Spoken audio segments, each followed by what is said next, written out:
Halo, dalam video ini saya akan merefleksikan bagaimana partai politik, kelompok kepentingan, dan lembaga legislatif di Indonesia telah berkembang baik secara historis maupun dalam dinamika kontemporer. Different but still one.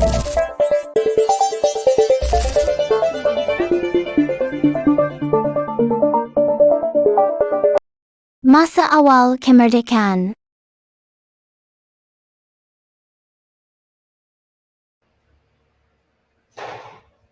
Sejak Indonesia merdeka tahun 1945, perjalanan politik kita telah melewati banyak babak penting.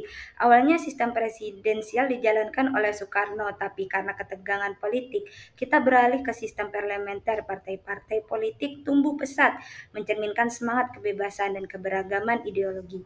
Namun ketidakstabilan politik membawa kita ke era demokrasi terpimpin pada tahun 1959. Presiden memegang kendali penuh, lembaga legislatif dilemahkan dan partai politik menjadi alat negara. Konsep Nasakom, nasionalis, agama, dan komunis mendominasi panggung politik.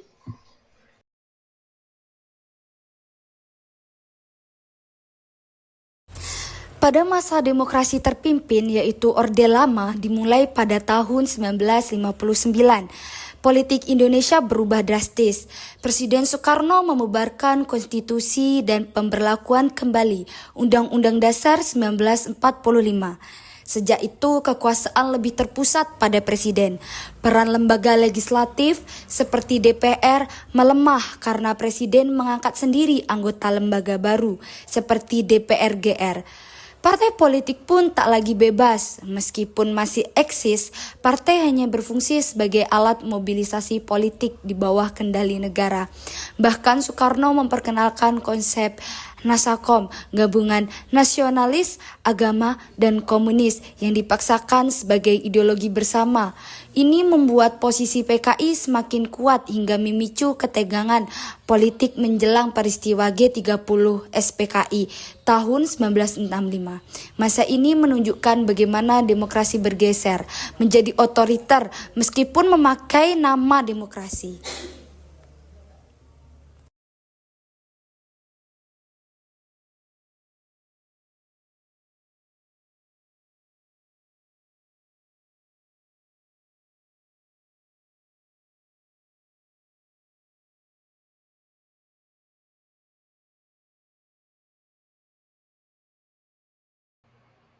Lembaga legislatif seperti DPR hanya menjadi formalitas karena mayoritas anggotanya berasal dari Golkar atau ditunjuk langsung oleh presiden.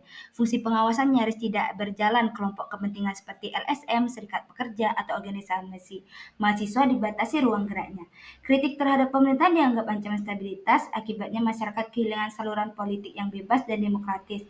Politik diwarnai dengan kontrol ketat, militarisme, dan dominasi elit.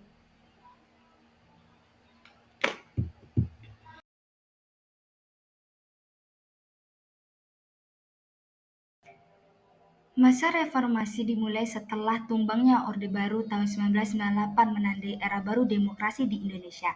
Sistem politik berubah drastis, kebebasan sipil dibuka, pers kembali hidup, dan partai politik menjamur. Jika sebelumnya hanya ada 3 partai, kini puluhan partai ikut pemilu, mencerminkan keragaman aspirasi rakyat. Lembaga legislatif seperti DPR kembali punya kekuasaan nyata, termasuk mengontrol presiden melalui hak angket dan interpelasi.